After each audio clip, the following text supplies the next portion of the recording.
Le sous-titrage de cette émission vous est présenté par Royal Lepage Limoges, première agence immobilière en région.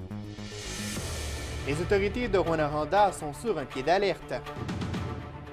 Des cours d'eau sont sur le point de déborder. Une initiative présentée aux jeunes du secondaire pour les sensibiliser à la violence conjugale. Ce qui se passe chez les jeunes, c'est des formes vraiment plus subtiles de violence, comme du contrôle, tout ça, la violence psychologique, ce qui est très sournois. Et l'UQAT incite ses étudiants à être actifs grâce à un projet où une tonne d'activités sont organisées. C'est vraiment une volonté, un besoin qui a été senti par certains des représentantes de notre communauté étudiante.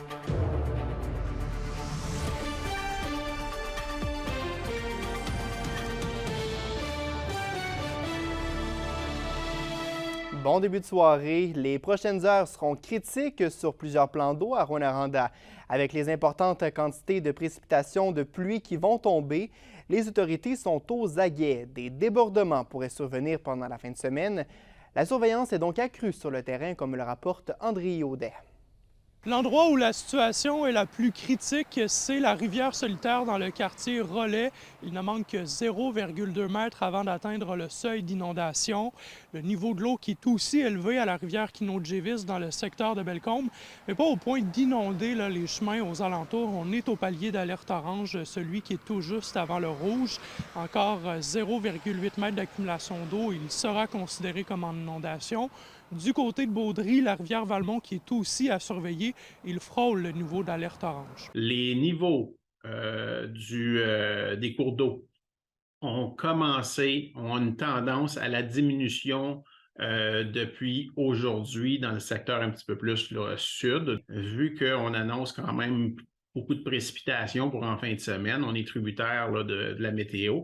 Il est possible que l'effet change, donc que ça gorge l'ensemble des cours d'eau. La sécurité civile à la ville de Rouyn-Noranda conseille aux citoyens qui ont besoin de sacs de sable de ne pas appeler à la dernière minute pour en recevoir. La mise en place d'une digue qui requiert quand même un certain temps. On a des équipes sur le terrain qui vont rester toute la fin de semaine justement pour pouvoir s'assurer de répondre à la quantité d'eau qui va tomber. Ailleurs dans la région, le ministère des Transports qui a par ailleurs annoncé la réouverture de la section de la route 382 entre Belle-Terre et la Tulipe au Témiscamingue. La route qui s'était affaissée plus tôt cette semaine en raison d'une impressionnante accumulation d'eau. Le ministère qui s'est engagé mardi à y installer un ponceau temporaire d'ici la fin de la semaine. Voilà maintenant chose faite. La circulation est rétablie, mais je dois dire, par contre, c'est seulement sur une voie. C'est important de le mentionner. Et même si c'est une voie, le trafic lourd peut passer. Dans la MRC de la Vallée de l'Or, il y a aussi des ponceaux qui sont sous haute surveillance. Il s'agit de ceux situés sur le chemin Chumeau au kilomètre 41.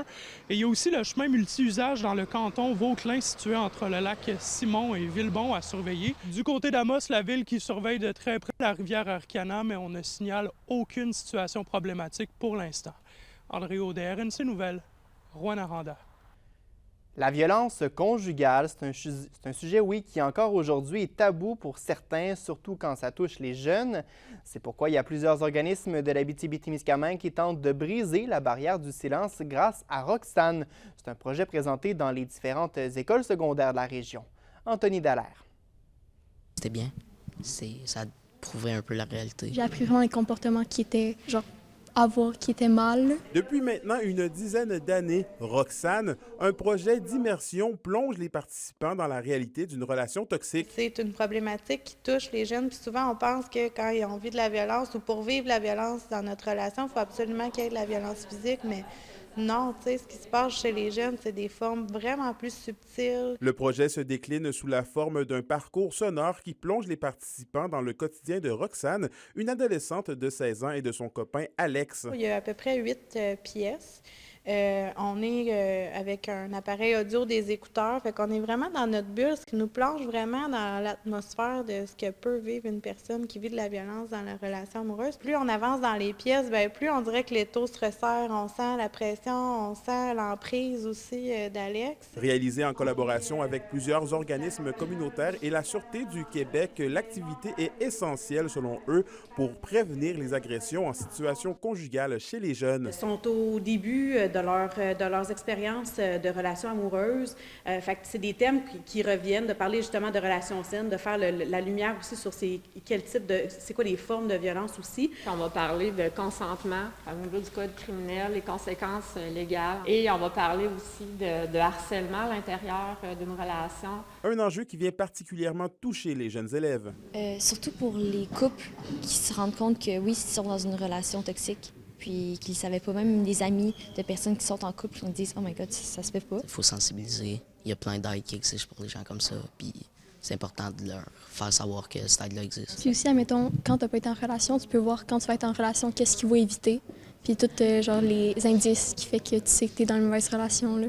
Né ici, le projet fait actuellement le tour des MRC afin d'exposer les jeunes du secondaire à cet enjeu. Et vu l'intérêt de l'initiative, Roxane sera exportée au cours des prochaines années dans plusieurs autres régions du Québec. Anthony Dallaire, RNC Nouvelles, à Rouyn-Noranda. Et à la question du jour, on vous demandait, les jeunes sont-ils suffisamment outillés sur les saines relations de couple selon vous? Vous avez répondu non à 78 %. On regarde quelques-uns des commentaires que vous avez laissés sur notre page Facebook. D'abord, Émilie dit non, même les adultes ne sont pas assez outillés et les relations de nos jours, ça fait pitié. Magali estime que les adultes ne le sont même pas, elles non plus. Je n'imagine pas les jeunes qui ont ça comme exemple en plus, alors non, aucunement. Et finalement, Sophie pense que c'est beaucoup par l'exemple à la maison ou encore dans l'entourage que ça peut faire la différence. Alors malheureusement, les jeunes ne sont pas tous égaux dans cet apprentissage, à son avis. Kimberly, on a encore beaucoup de pluie à recevoir. Absolument, David-Alexandre. C'est au point qu'Environnement Canada a émis un avertissement de pluie dans notre région. On devrait recevoir entre 20 et 30 mm de pluie durant les prochains jours. Donc, on n'est pas prêt de serrer notre parapluie. Ça, je peux vous garantir. Je vous donne plus de détails vers la fin de l'émission. À tout de suite. Sur la scène policière, la Sûreté du Québec a réalisé 2 interventions le 16 avril dernier concernant la conduite avec les capacités affaiblies. Une femme de 22 ans a été arrêtée à Amos après que son véhicule ait fait une sortie de route sur la 109. Elle a été transportée au poste de police où les agents ont constaté qu'elle avait un taux qui avait le plus du double de la limite permise. Son permis a été suspendu et son véhicule saisi. Les policiers ont aussi intercepté un autre conducteur, cette fois un homme âgé de 41 ans. Il conduisait avec les capacités affaiblies avec un taux au-dessus de la limite. Il pourrait faire face à des accusations. Québec confirme un investissement quant au centre de crise régional qui verra le jour prochainement à Malartic. Un peu plus d'1 million de dollars est injecté par le gouvernement pour aider à son implantation. L'investissement va permettre à l'organisme Besoin d'aide 24/7 de ne pas avoir à absorber tous les coûts qui sont liés à la construction, au financement et aux assurances qui sont en constante augmentation. Le chantier devrait être complété d'ici la fin de 2023 et les installations devraient pouvoir ouvrir au même moment. Le Sénat du Canada a voté le projet de loi C-228. Il vise à protéger les fonds de retraite en cas de faillite ou d'insolvabilité de l'employeur. Le projet a obtenu directement le statut de loi parce qu'aucune modification n'a été faite depuis son adoption unanime à la Chambre des communes en novembre. La députée bloquiste d'Abitibi-Baie-James, Nunavik-Kiyu, se réjouit que la loi ait été adoptée pour le bien des travailleurs et des personnes retraitées, selon elle. Donc, très, très fière aujourd'hui de le mentionner, très heureuse que les gens le sachent que maintenant, s'il y a jamais une faillite ou un problème au niveau d'une entreprise ou peu importe d'insolvabilité, à ce moment-là, les travailleurs, ils vont avoir leur retraite comme ils devraient avoir parce que les gens participent à l'intérieur d'une entreprise à leur fonds de retraite. La Société de protection des forêts contre le feu tient une campagne de sensibilisation pour défaire des mythes sur les feux de végétation. L'impossibilité de déclencher un feu de forêt au printemps est l'un d'entre eux. Les nombreux brûlages de déchets végétaux des résidents peuvent au contraire augmenter les risques. Des vidéos éducatives, vous les voyez à l'écran, ont été publiées sur le site web de la Sopfeu. La Société soutient que les pompiers municipaux et forestiers interviennent en moyenne sur 275 incendies de forêt chaque printemps et 75 % des feux de forêt sont de cause humaine. La MRC de la Vallée-de-l'Or bonifie son programme de subvention. Elle inclut désormais les produits d'hygiène féminine et ceux d'incontinence. Le Conseil des maires espère donc que les citoyens vont réduire leur empreinte écologique. et avait reçu plusieurs demandes afin d'inclure ces nouveaux produits dans les subventions de la MRC. Les citoyens pourront donc obtenir un remboursement qui équivaut à 25 % des coûts de ces produits, jusqu'à un maximum de 100 $ par demande. Pour les produits d'hygiène féminine, une seule demande de subvention aux 5 ans sera possible et pour les produits d'incontinence, une demande de subvention pourra être faite annuellement. L'Université du Québec en Abitibi-Témiscamingue tient présentement un projet pilote pour que ses étudiants soient plus actifs. Plusieurs activités ont été mises en place pour les universitaires dans le cadre de l'initiative Bouge ton campus. Victoria Gagné. Un projet pilote qui a pour but de rendre la vie étudiante plus active. Il s'agit du projet Bouge ton campus qui réunit diverses activités sportives, culturelles et ludiques. Que ce soit des promenades de traîneaux à chiens, des spectacles de musique et de danse, des ateliers de cuisine ou en allant patiner ou encore glisser, les options sont nombreuses.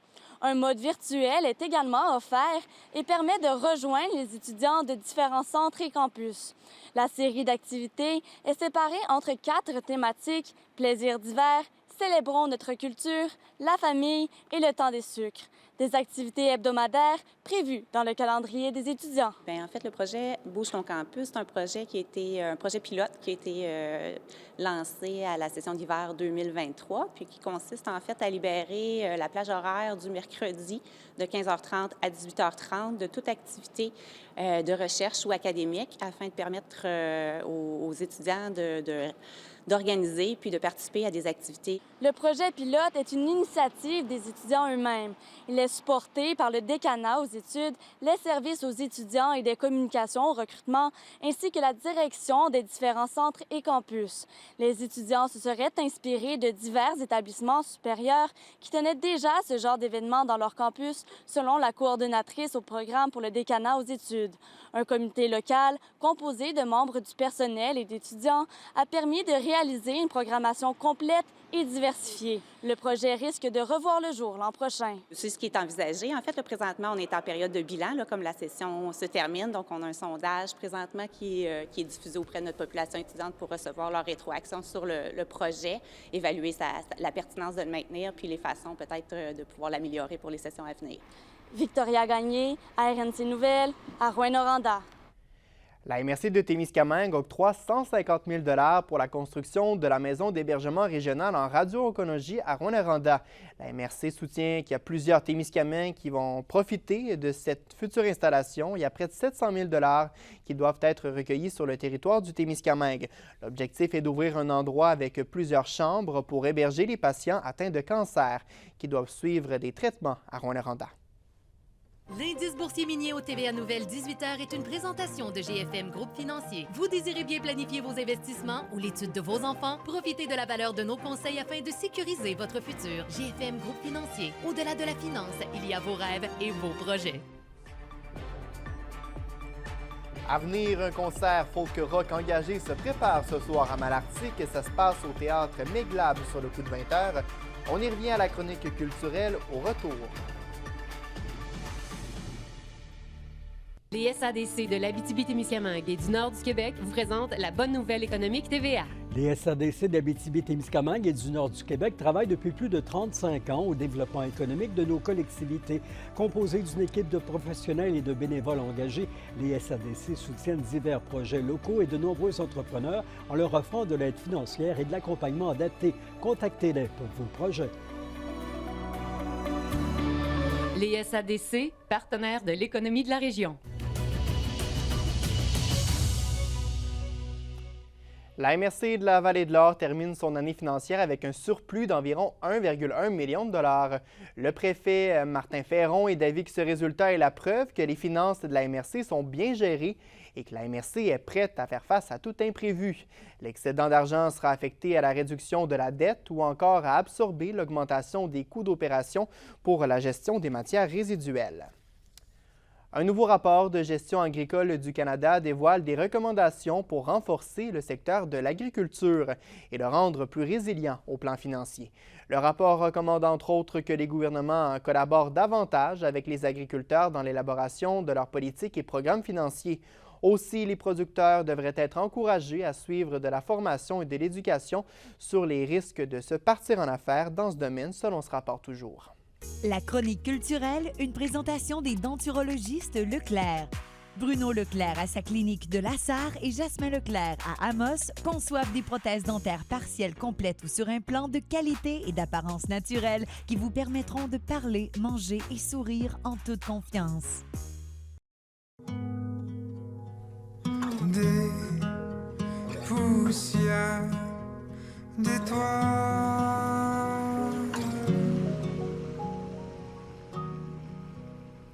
On vient d'entendre un extrait de Poussière, une chanson de Jean-Christophe Lessard. Kimberly, vous vous êtes entretenu avec cet auteur, compositeur, interprète qui est originaire de Rouyn-Noranda et qui est en pleine ascension. Absolument, j'ai pu découvrir sa musique douce et pleine d'espoir, tout comme le chanteur lui-même. Donc, Jean-Christophe Lessard a en fait lancé l'album « Nous resterons vivants » l'année passée, le 22 avril 2022, Jour de la Terre, puisqu'il s'était approprié à son thème de l'album, qui est surtout sur l'écologie et l'environnement. Donc, en plus, il a une maîtrise en sciences du changement climatique, donc c'est vraiment un vrai de vrai passionné du sujet. Donc, en plus, c'est ça, il va être en tournée ce soir, il va être en tournée, c'est ça, un peu partout en région, et justement, il voulait faire découvrir sa musique autrement, donc à travers de la musique folk rock.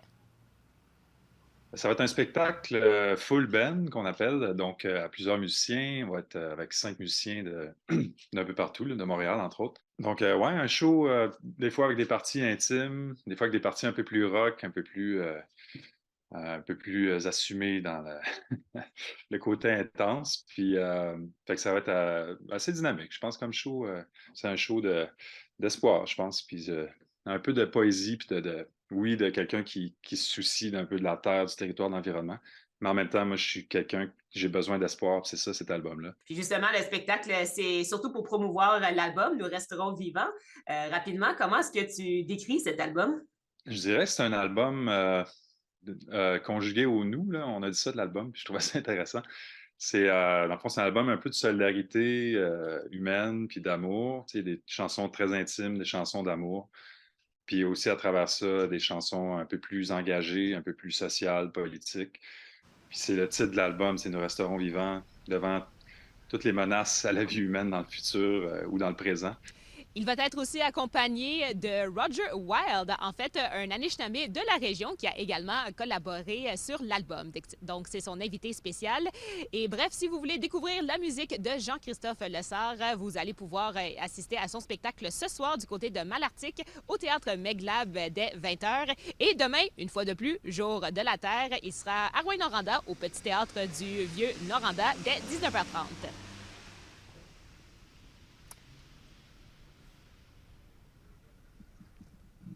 Et oui, en terminant, j'aimerais, oui, c'est ça, en fond, si vous aimez mieux le théâtre, j'aimerais parler en fait de la pièce Les Biographes, qui est une pièce de théâtre spécialement conçue pour les adolescents.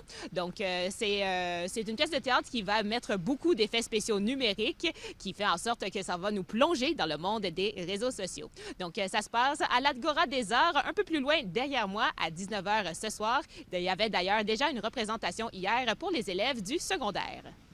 Oui, 2 événements idéaux pour passer la fin de semaine qui sera sur la pluie. Merci Kimberly, à tantôt.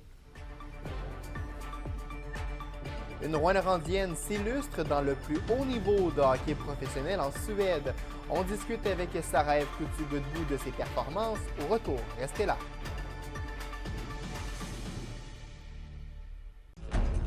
Les nouvelles du sport. Une présentation du tout nouveau Toyota Tundra et Tundra Hybride 2022. Disponible chez Accès Toyota de Rouyn-Noranda. Accès Toyota, leader régional des véhicules hybrides. Au sport, la Rouyn-Norandienne Sarah-Ève Coutu-Godbout a remporté le championnat de la Division 1 de hockey féminin. Ça se déroule en Suède. La joueuse de 25 ans s'est personnellement illustrée avec 65 points durant sa saison. Yoann Carrière s'est entretenu avec elle. J'avais vu certaines filles qui avaient signé là-bas leur nom, puis je les reconnaissais des Jeux olympiques ou des filles que j'ai jouées aussi en Suède quand j'avais été là l'année d'avant. Donc, je leur ai fait confiance, puis j'ai bien fait parce que c'était toute qu'une année, toute qu'une organisation. J'ai été vraiment chanceuse d'être dans ce programme-là. On peut difficilement dire que 33 buts, 32 passes, ça a été une mauvaise saison. Parle-moi un petit peu au niveau performance, là. Est-ce que tu t'attendais à connaître une aussi bonne saison?